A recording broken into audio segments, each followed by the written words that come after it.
हेक ताबदा हंगोइबा नुपी आंगसिंग the चथबा थौदो वाथुकसिंगे मनुंग चना लेकाइदा अमदे yum the चतुना cosmetic योंबगे थबक तब चही 35 सुरबा नुपा अमना कॉस्मेटिक योंबगे खुदोंग चाबा लौदुना युमथंगना लैबी चही 13 खक्ता ngairibi क्लास 9 तमलिबि नुपी मचा अम इकाय खुनबा मांगन बिख्रे हाइरे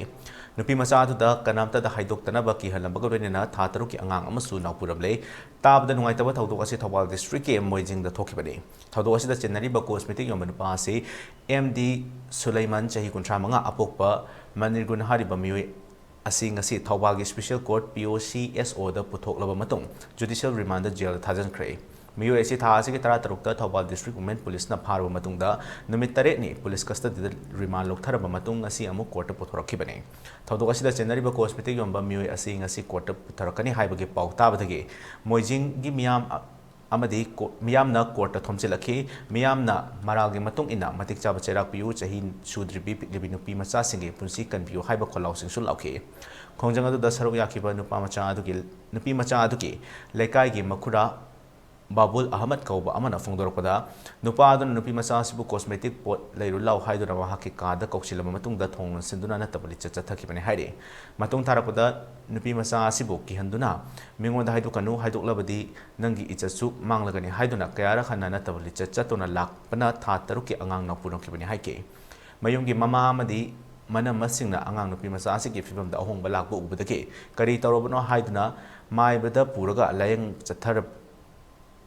layang ba chatpagi lambida chingnaduna mama amadi mana wa hangbada thokhreba thaudok adu wari sing adu lithorakpadagi angang naupure haiba kanglakibani haire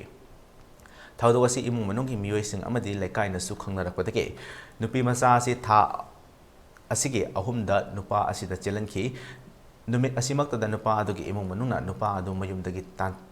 thokraga nupi macha asisu nupa adugi Mama Mapa Machi Amadi Machal Singa Mafi Maron Segaiduna Fubiraga Tanthoknaba Taubiramke Maduda Lekai Adu Leba ex member Amana Nupi Masa Asiba Pusin Biduna Kan Biki Bani Haiduna Tautu Asigi Matanga Chap Chana Tiga Piduna Mara Leba Nupa Asi Anyo Eba Chap Chaba Taba Adu Lokot Biduna Asumba Wayal Adu Fangan Biu Haike Ahumda Nupi Masa Asi Mahakna Chienki Adu Imuk Manungi Miyoi Singna Nupi masa asi lauba yaro ya dina nupa adu mayung dagi tanthokraga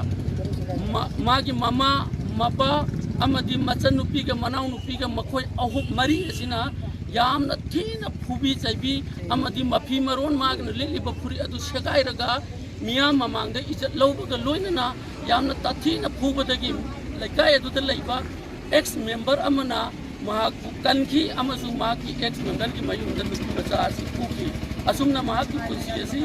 mong asida lagi maram aduna ngasi aingi oiba miyang da lairiba aingi processing asida investigation matik sana tawhaningi nupi oibi ekoi nupi victim oriba sigi side tagi loina na achumba justice ado puthokpa pami haibasi media ki thunda thamjari